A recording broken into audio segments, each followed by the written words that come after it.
Okay, this is a review for Advanced Accounting Test 2.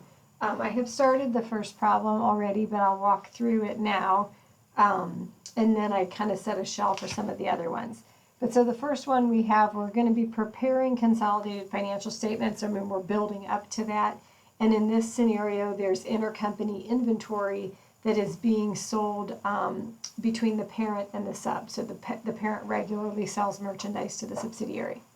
So they acquired them in 2016. The financial statements that are given to us over here are 2019. So we are, 3 years later, and they have properly accounted for some of these transactions. So here below they give us their acquisition accounting premiums that were set up when they were acquired. But again, they would have been depreciated in 2016, 2017, and 2018. So 3 years prior to the year that we're focused on.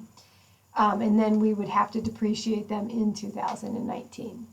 And then the rest of the information deals with their intercompany transactions. So our first requirement, if we look through what we're asked to do, is to reconcile the equity income as shown on the parent's books.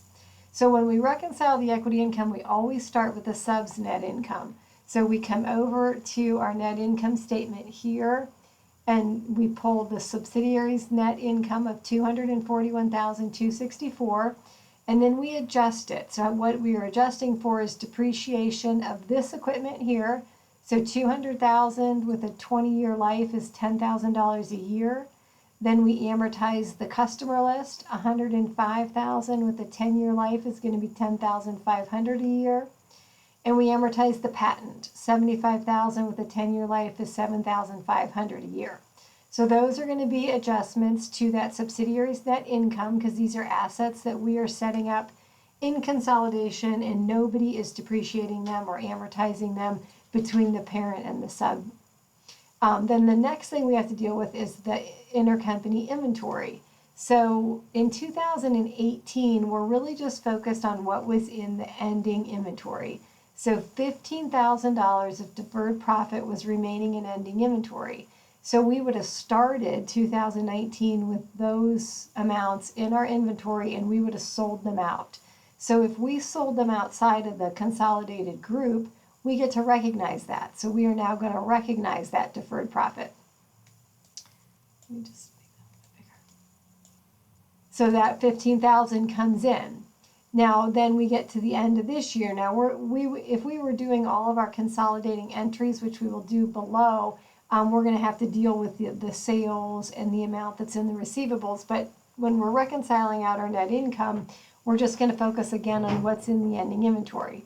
So $31,500 is in the ending inventory, and now we have to defer it, which means we have to subtract it, because it didn't get sold. It's just sitting in the sub's warehouse, and the parent cannot allow that profit to run through its income statement. So we're going to subtract it out. So then you can see my total, my sum here is all of these. So my equity income is going to be $196,764. And that's what it shows on the parent's income statement.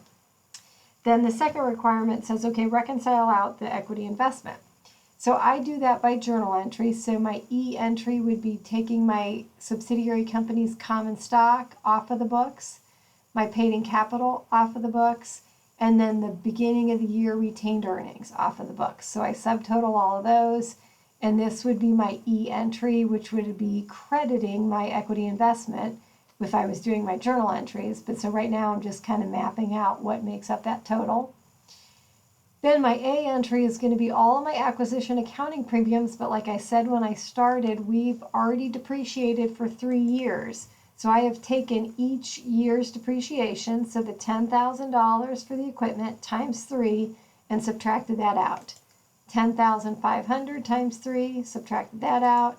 $7,500 times 3, and subtracted that out. So then these values are what they call the beginning of the year values for the acquisition accounting premiums, and that is what will be in our A entry and is included in our equity investment. Then our C entry is always our equity income, which we mapped out above, less the subs dividends, which are pulled here from the statement of retained earnings, the $32,342, and we're subtracting those.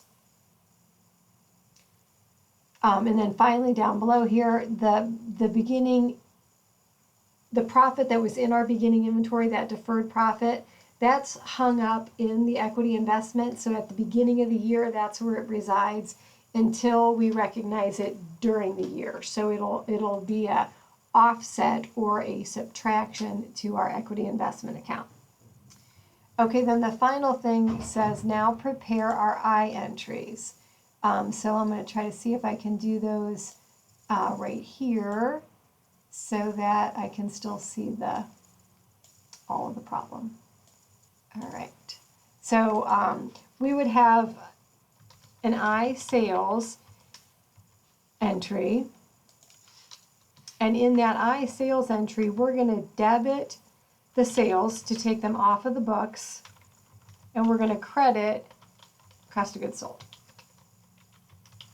And that's going to be for the full amount of the intercompany sales. So in total, they amounted to $85,000.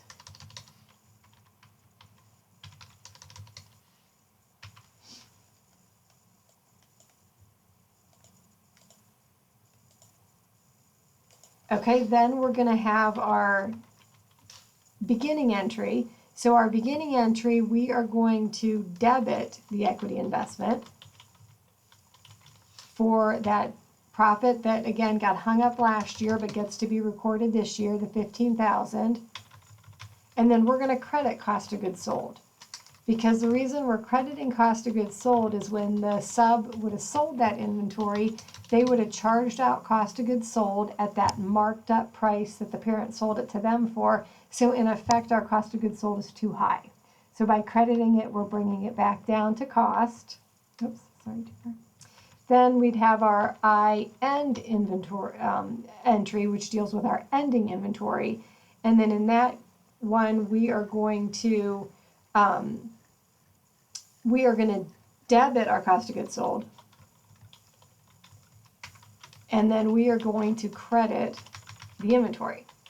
So I feel like in this one, the inventory side of it makes more sense. So right now we're saying there's $31,500 of profit in our ending inventory, which is overstating it. So if it's overstated by that profit, we have to credit it to bring it down to the actual cost. The $31,500 debit to cost of goods sold, in effect, is adjusting this credit here. Because this credit was saying we're going to reverse the entire sale. Then we come down here and say, okay, now wait a minute, not all of the $85,000 was sold. $31,500 is still in our ending inventory, so we have to adjust that. And then finally, we deal with our payable and our receivable. So it tells us that there's intercompany receivables and payables that amount to $32,500. So we're going to debit the accounts payable to take that off of the books. And that is, again, $32,500. And then we are going to credit the accounts, if I can type, the accounts receivable for $32,500. So that's what you would need to show. So again, you're not going to prepare the full consolidation statement because when we're talking about the test, we're going to be limited for time. So we're just going to focus on these I entries. Okay, then our second one is the same chapter, but now we have where they sold land. So the subsidiary sold land to the parent. So if we read it, they tell us that the subsidiary was acquired on January 1st of 2017. Now our statements here are from 2019. There was an excess of $400,000 over book value. Of that, $150,000 was allocated to a patent with a 10-year life. And then the remainder to property, plant, and equipment with a service life of 10 years. Then the subsidiary sold to the parent land having a book value of $90,000 in 2014 for a total price of $100,000. So our first thing, again, it asks is, okay, reconcile out that equity income. So we'll do the same thing. Start with our subs net income of $97,500. Now we have depreciation that tells us $150,000 goes to the patent, and then the remainder goes to the property, plant, and equipment. So the remainder would be $250,000, and then that has a 10-year service life.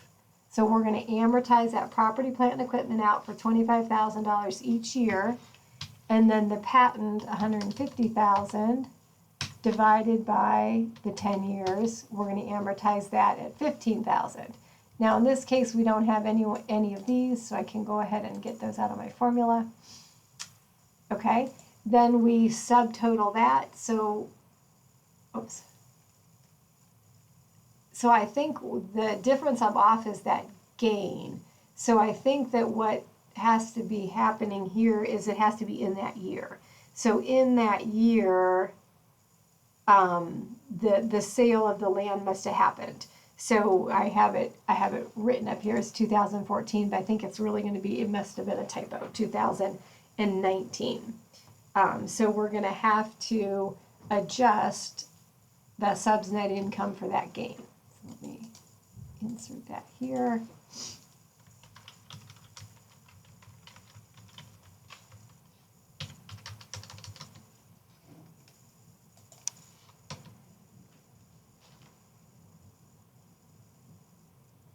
Okay.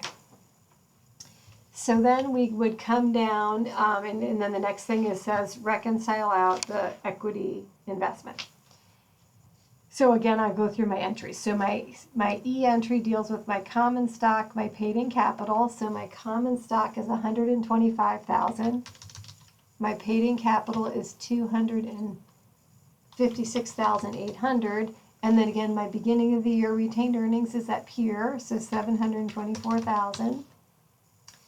And then my, I have equipment and I have a patent. So I can get rid of these two.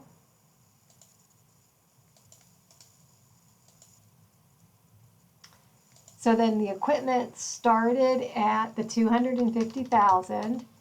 And again, it was 2017, 2018 have already passed, so it would be 2 years of depreciation. So 2 times the 25,000 would take it down to a $200,000 value.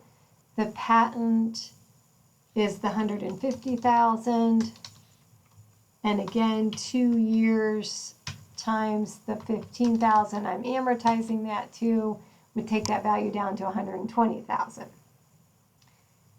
Then our C entry, our equity income, is the 47,500, and our dividends are 15,000. So that, oops, sorry, negative. Subtract those dividends. So then that ties me out here to my equity investment, 1,458,300 equals this 1,458,300. This one, there's no inventory, so I can delete that out too. So then we, whoops, I guess just because my formula's in there, I'll just leave that in there. But there's no profit deferral. So we've tied those out. Then it asks us to prepare our I entries, which just deal with the gain. So if I come up here, it's an I gain on the sale of that land. We're going to debit the land. I'm sorry, we're going to debit the gain because we're taking the gain off of our books. So I'm going to put debit gain on sale. It could be, since this one is only showing us, it doesn't show us any other income in here, so you could put it in as sales, but hopefully the gain on sale or other income would be probably the more accurate one. And that's going to be $10,000 because, again, we sold it for $100,000 and it had a book value of $90,000, so that would be a $10,000 gain that we would record on that sale. Oops. And then the credit is going to go to the land account because when the parent buys it from the sub, they're going to then all of a sudden put it into their property, plant, and equipment or into their asset account at $100,000 instead of at the historical cost of $90,000. So we need to do the entry to bring that back down. So we're going to credit the land for $10,000. Okay. Then our next one, it gets a little bit harder. We're going to have a depreciable asset that is sold. So here we have the parent company acquired the subsidiary company in 2016, and the acquisition including $200,000 customer list with a 10-year service life, and then $100,000 to goodwill. So that makes our amortization and depreciation stuff a little bit easier down there. So we're really only going to have the one. So we can delete our depreciation, and we can delete these here too. Okay. Then, and then these will be a little bit easier also, but we'll come down to that later. Then it tells us, though, that the parent sold equipment to the subsidiary for $120,000. The parent had a cost of $140,000 associated with the equipment. It had a 10-year service life with straight line depreciation, and it has already been depreciated for 6 years at the time of the sale.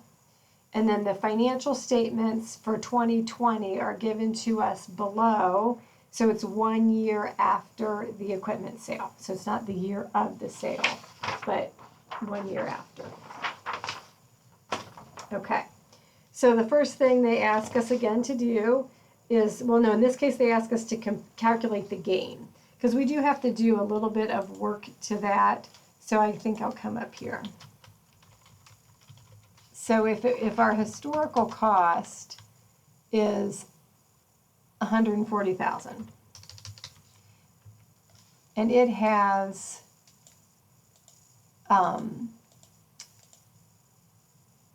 okay, and it has a 10-year service life,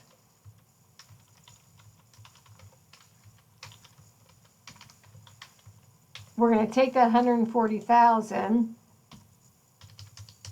and divide it by 10, so that's $14,000 a year, but we have already owned it. It tells us for 6 years. It's been depreciated for 6 years. So I'm going to take that $14,000 and then multiply it by 6.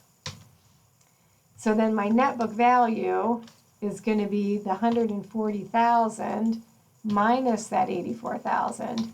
So it's down to $56,000 as a net book value.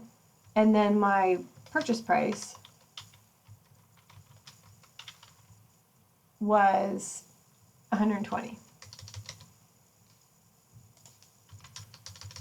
So then now my gain is going to be the $120,000 minus the $56,000 net book value.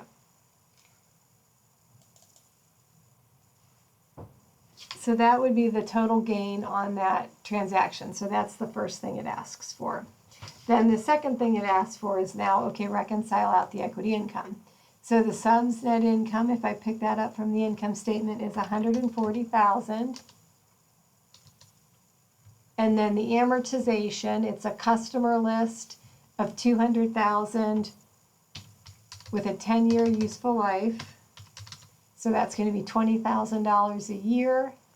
So then my equity income, oh, sorry, I forgot one other thing. If we come over here, because I have to adjust this for one more thing. So just to help you kind of think about that, over here,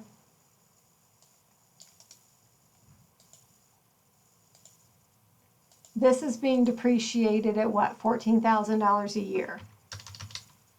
If we come down to their new purchase price and there is 4 years remaining, they're going to start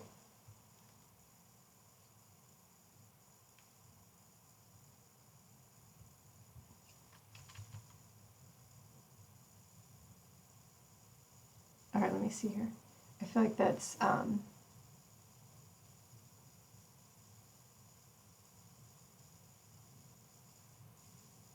so it should have been depreciated. I feel like that's too much of a difference right there. Because that because then what we have to record is the difference between these. And if there's only 4 years remaining,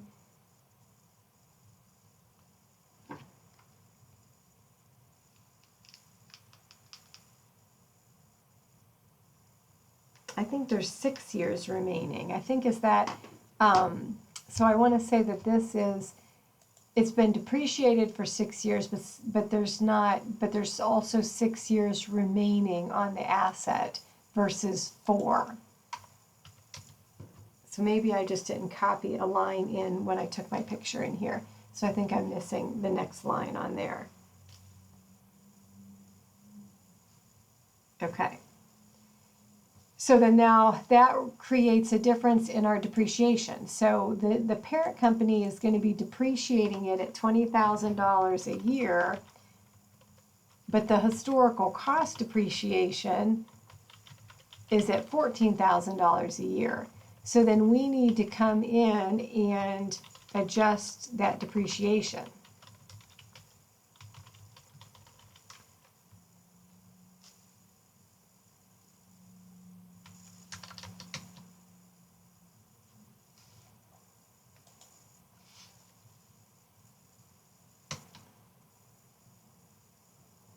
And we're adding it because they're recording a higher expense, so we need to add that back to the income.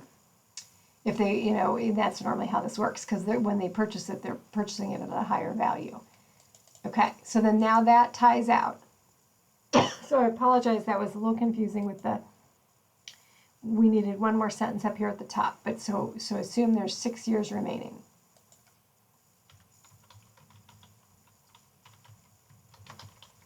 Okay. Then now if we come down and we map out our equity investment, we take our common stock of $124,000, our paid-in capital of $155,000, and then our beginning of the year retained earnings, again here in our statement of retained earnings.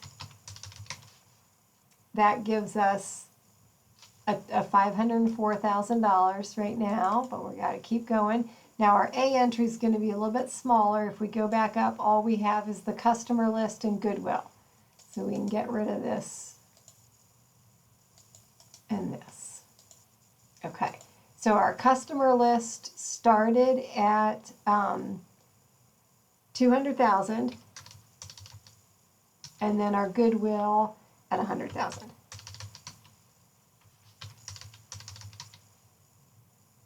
And then we are now, they would have depreciated it 2016, 2017, 2018, and 2019. So 4 years. So 4 years of $20,000 would have already been taken to bring that customer list down to 120,000. And then our equity income is the 126,000. And then our dividends off of our statement of retained earnings are 20,000.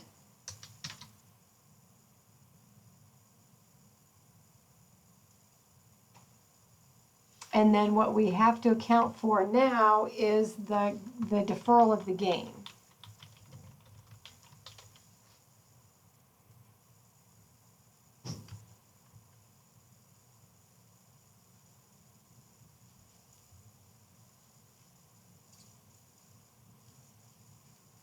Now, what we have to do is say, okay, the gain, see, I think this is all kind of, I think that this is really just 4. Let me go back and change this to 4. Yes, that's what it is. And that makes more sense. So this is only 4 years depreciated. There's 6 years remaining. So the wording in this is wrong. I'm gonna just correct that on your statement. So there is 6 years remaining. 4 years was depreciated. The gain is only 36,000. Because then when we come to this deferral of the gain, we're saying, okay, if the gain started at the time that they sold it in 2019, it was 36,000. We're going to amortize that out for each year for the amount of this depreciation adjustment. So then now in 2020, another 6,000 is going to come off of that. So then our deferred gain is 30,000. But it's a negative. Oh, jeez.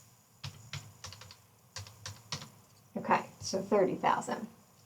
So then that ties us out there. So I'm sorry, I'm going to have to adjust this to be worded better. So it's going to say it was depreciated for 4 years with 6 years remaining. And then you just have to understand that this is the gain that happened in 2019. Each year we're going to reduce it by 6,000, which is the amount that we're adjusting this depreciation for. So again, if it asks us to go further, then the next year in 2021, what would be in the equity investment account would be 24,000.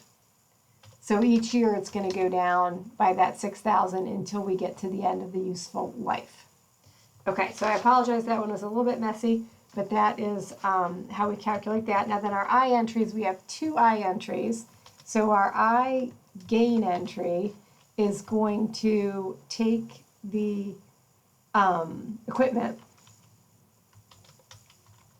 and adjust it. So right now it's going to be on the parents' books at 120,000. We need to bring it back up to that 140,000. So we're going to debit the equipment for 20,000. We are going to debit the equity investment for the 30,000, the amount of the deferred gain that is left. So that amount there goes into our entry. And then the accumulated depreciation is going to be a credit of 50,000. And how you make sense of that is that the parent is now depreciating it at $20,000 a year. So that would be the only accumulated depreciation on the books right now. If we added the 50,000 to it, it would take it up to 70, and then that would be what it would have been at historical cost. So another year at historical cost, it started at 56,000. We would add another 14 to it. It would be at 70,000. So this plus this gives us 70,000, and that plus that gives us the 70,000. So that's kind of how you make sense of that entry. Then the I depreciation is what we're adjusting. So we're going to debit accumulated depreciation for the 6,000, and then we're going to credit the operating expenses or the depreciation expense.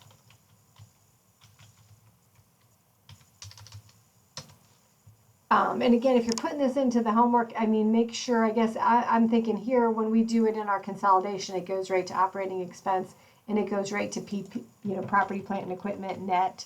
So that might be how you would have to put it in when you're entering it in on your test. But then those would be your 2 I entries. Okay, and then I'll come back in a separate video and do the remaining problems.